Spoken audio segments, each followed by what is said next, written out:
Il est 21h30 à Nouakchott. Mesdames et messieurs, bonsoir et bienvenue à tous dans ce journal dont voici les titres. Les premières routes en pavé s'ouvrent à la circulation. Une première expérience dans l'utilisation des matériaux locaux.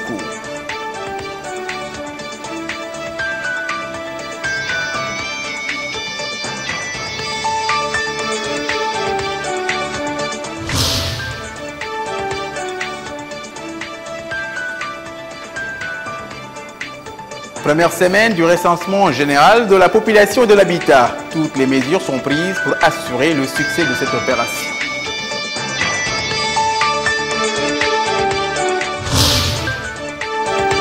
À New York, des voix s'élèvent pour condamner la politique américaine de soutien à Israël.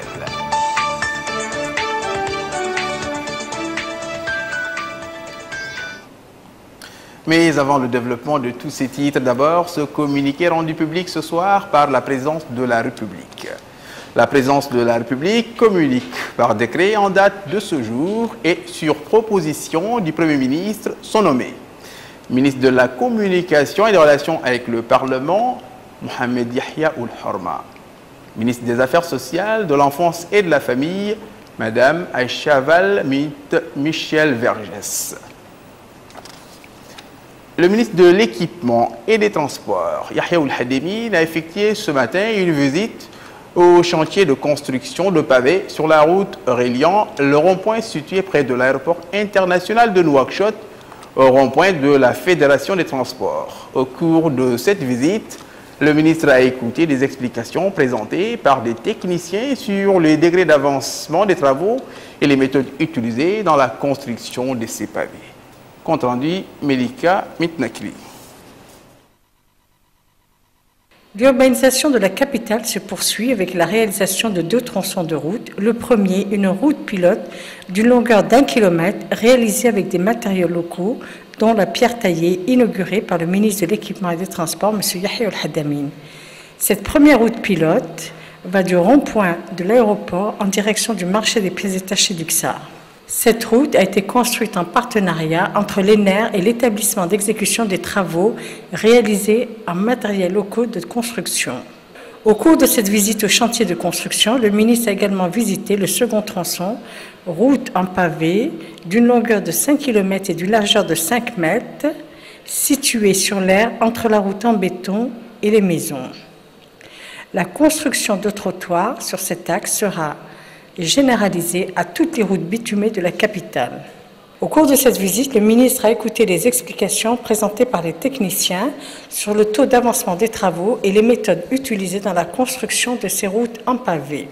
Le coût global de ce projet est estimé à 2 milliards de guillas environ.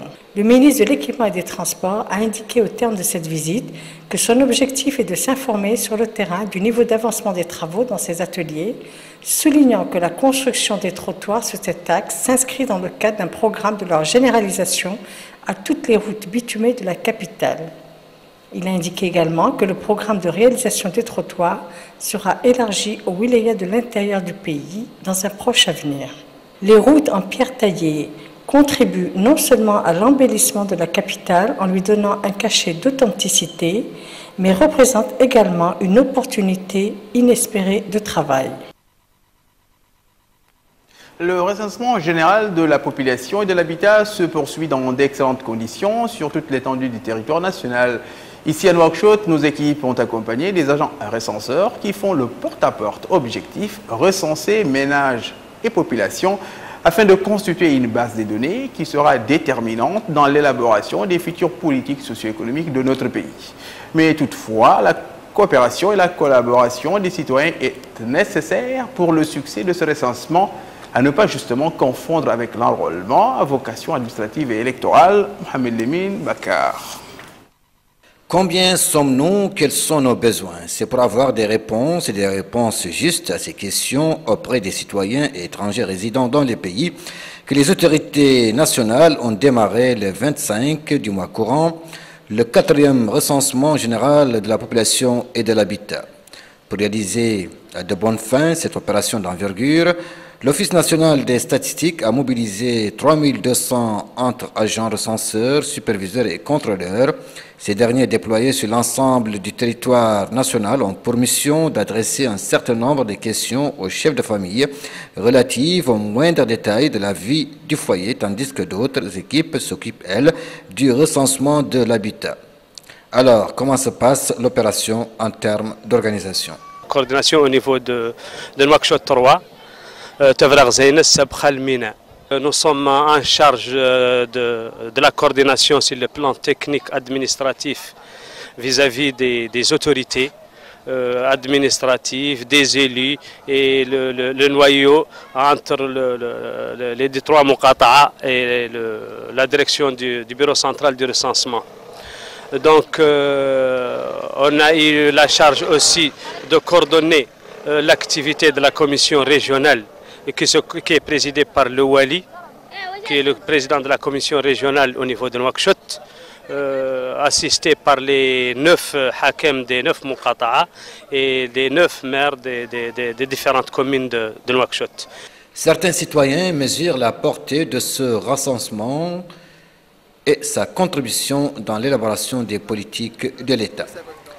Oui, je pense que c'est une importante opération pour connaître quand même le nombre de la population mauritanienne. À partir de cela, on peut faire des prévisions économiques fiables, bien planifier ce qu'on veut faire. Il est tout à fait nécessaire de savoir combien nous sommes, quel est le nombre de la population, etc., etc. Cela fait 6 jours que le recensement a démarré, mais comme pour tout début, des difficultés se présentent, mais après, ça devient fluide, comme le précise cette jeune fille, agent recenseur. Les difficultés majeures qu'on rencontre, c'est souvent le refus de réponse. Les agents rentrent dans un ménage où les gens refusent de donner des réponses, qui disent qu'ils ne veulent pas se recenser. Je comprends, c'est peut-être dit à ce qu'ils ne comprennent pas ce que ça veut dire le RGPH, le recensement général de la population de l'habitat. Mais comment les a sensibilisés plus tard, maintenant on a pu les convaincre et après ils ont répondu. Il n'y a plus de problème. Et aussi le problème de langue. Certains gens rentrent dans des ménages où les gens ne comprennent pas les langues nationales. On a pu amener des gens qui servent d'interprètes pour interpréter et puis je crois que maintenant il n'y a plus de problème.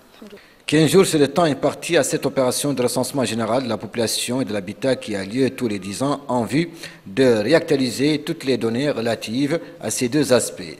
Données qui sont indispensables aux décideurs et leurs partenaires au développement dans l'élaboration des politiques et programmes socio-économiques, raison pour laquelle ces données doivent être véritablement fiables.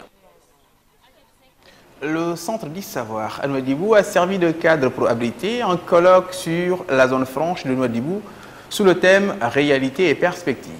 Organisé par le site électronique Nouadhibou News, la rencontre a été rehaussée par la présence de représentants de certains partis politiques, des organisations de la société civile et des syndicats.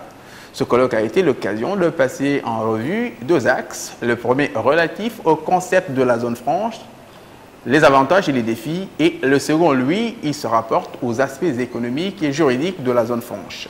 Les intervenants ont mis en exergue les avantages dont dispose la ville de Nouadhibou eu égard à sa position géographique privilégiée et à ses potentialités économiques. Certains ont présenté des modèles de zone franche à travers le monde afin d'en s'inspirer, bien sûr, en tenant compte de nos spécificités pour le succès de ce projet. Parmi les décors de désolation qui peuvent heurter la vie du premier visiteur de notre chère capitale, Nouakchott, il faut citer la multiplication des marchés de bétail improvisés. Une pratique maintes fois dénoncée par les autorités administratives et municipales, mais pourtant elle persiste. Une situation qui contribue par ailleurs à l'insalubrité de la ville de Nouakchott. C'est le constat de Mohamed Lemine Bakar. Décidément, les Nouakchottois sont condamnés à cohabiter d'une part avec les immondices et à voir d'autre part les lieux publics qui devraient abriter des parcs ou des espaces verts occupés par des marchands ambulants de bétail. Ces deux phénomènes, à la peau dure, ressuscitent après chaque campagne d'assainissement. Celle-ci a à peine terminée que les endroits nouvellement nettoyés des ordures sont de nouveau envahis par la poubelle. Nouakchott, dont la population a démesurément grandi, produit des tonnes d'ordures au quotidien, raison qui a amené l'État à conclure un accord ces dernières années avec une société étrangère spécialisée dans la collecte des ordures. Celle-ci, en dépit des moyens humains et matériels mobilisés, n'arrive toujours pas à remporter le pari, celui de concrétiser son slogan, à savoir Nouakchott, ville propre. L'autre problème lié à l'insalubrité de la ville, la divagation des animaux domestiques et l'occupation des places publiques par les marchands de bétail. Un phénomène que la communauté urbaine de Nouakchott a combattu en vain, une situation que les citoyens déplorent, surtout disent-ils, qu'il existe des endroits réservés à de telles activités. Face donc à de tels comportements affichés par certains citoyens peu souciés de la salubrité de leur milieu et d'autres animés par le seul souci d'écouler leurs produits quitte à ternir l'image de la capitale, la balle revient de nouveau dans le camp des autorités compétentes appelées à continuer sans relâche l'opération d'assainissement. Assainissement encore, mais cette fois-ci en Assaba, où le projet Vaincre et la commune de Kifa sont à l'unisson pour donner un bel éclat à la ville. Le lancement de cette opération d'assainissement a été supervisé par le wali de l'Assaba, Cheikh Ould Abdallahi. Le projet est le fruit d'un financement conjointement de la commune de Kifa et du projet d'appui au développement régional productif pour un montant total de 44 millions de Nouzoukia.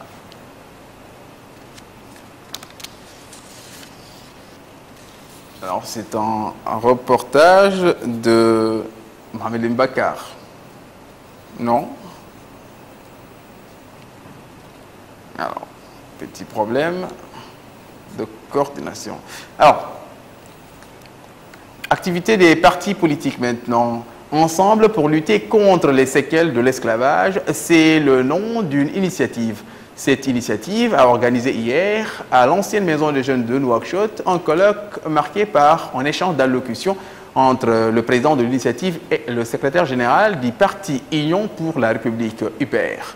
Dans le mot qu'il a prononcé à cette occasion, le président de l'initiative, Mohamed Ould Bilal, a loué la création récemment d'une agence nationale publique autonome chargée de la lutte contre les séquelles de l'esclavage et de la pauvreté.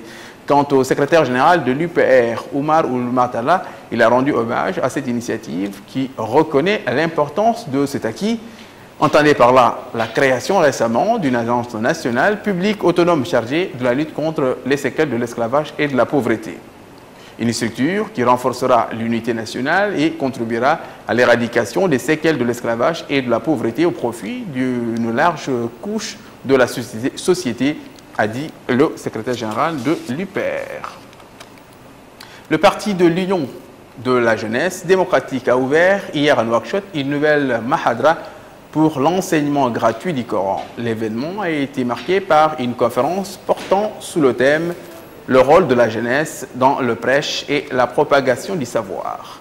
Une mahadra qui vient renforcer d'autres écoles coraniques ouvertes dans les Muqata d'Ixar et de Toujnine, ce qui porte le nombre des étudiants inscrits dans ces mahadras à environ 300. Le président du parti de l'Union de la jeunesse démocratique a fait savoir que l'ouverture de cette nouvelle mahadra s'inscrit dans le cadre de la stratégie des partis visant à vulgariser les sciences et les savoirs.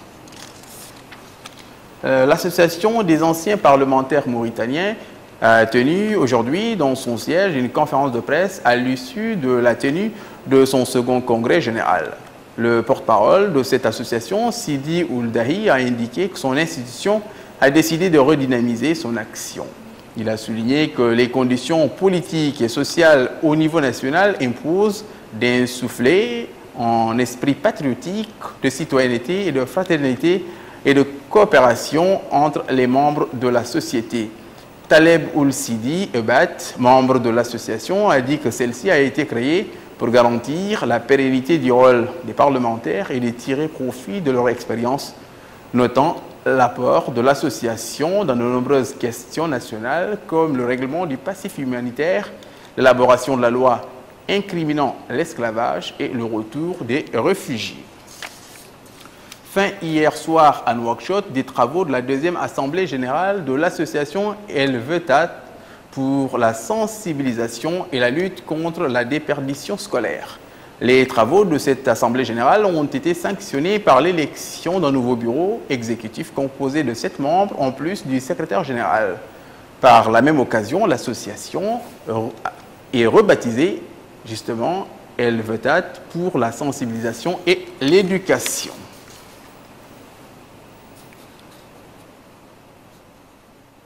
Actualité internationale au Kenya.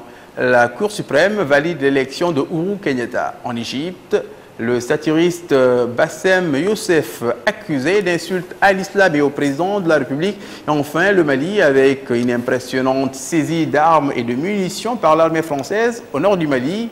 Le Monde en images et en bref avec Emine Abdelaziz. Munitions, obus mortiers, grenades à main, c'est un véritable arsenal militaire que l'armée française a saisi dans les montagnes du Nord Mali, zone où sont retranchés les combats islamistes. Au total, 3 tonnes d'armement vont rejoindre les stocks de l'armée malienne, pillés par les djihadistes au début du conflit. Cette saisie intervient alors que les combats ont repris à Tombouctou, bilan 2 djihadistes tués et 4 soldats maliens blessés. Ils étaient des centaines ce dimanche devant la Cour suprême au Caire pour soutenir cet homme. Le plus célèbre humoriste égyptien Bassem Youssef, arrêté pour offense à l'islam et insulte envers le président Mohamed Morsi, il peut compter sur le soutien de ses fans. Voilà sans doute le secret du succès de Bassem Youssef samedi quand il a reçu l'ordonnance d'arrestation du procureur général. Sa première réaction a été d'inviter le président sur le plateau de son Châtelet. Avec l'arrivée de Mohamed Morsi au pouvoir, les plaintes pour insultes au président ont explosé.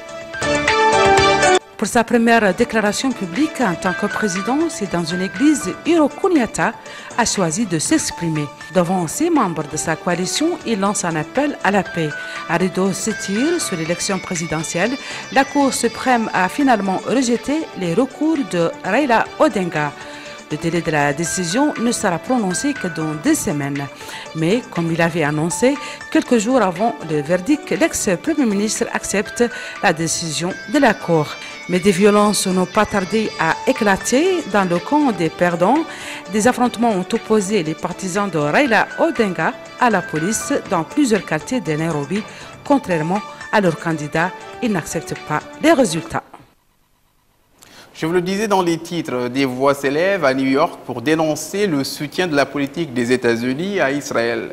Il s'agit des membres d'une association de musulmans américains qui ont installé une affiche publicitaire sur les métros à travers laquelle ils dénoncent l'échec de la politique américaine dans le conflit israélo-palestinien. De New York, la campagne va s'étendre à Los Angeles et à San Francisco. Pour rappel, les musulmans représentent près d'1% de la population américaine, en chiffre en nette progression. Ainsi donc s'achève cette édition, place au rappel des titres.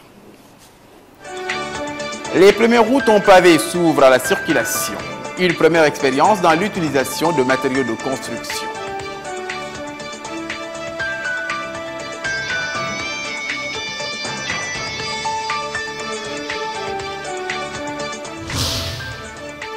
Une semaine du recensement général de la population et de l'habitat. Toutes les mesures sont prises pour assurer le succès de cette opération.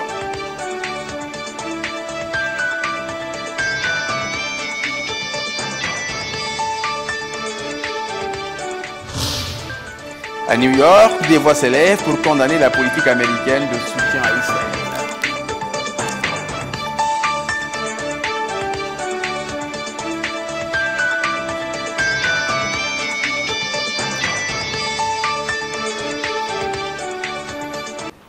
C'est donc la fin de cette édition. Merci de votre fidélité et merci de nous avoir bien reçus chez vous.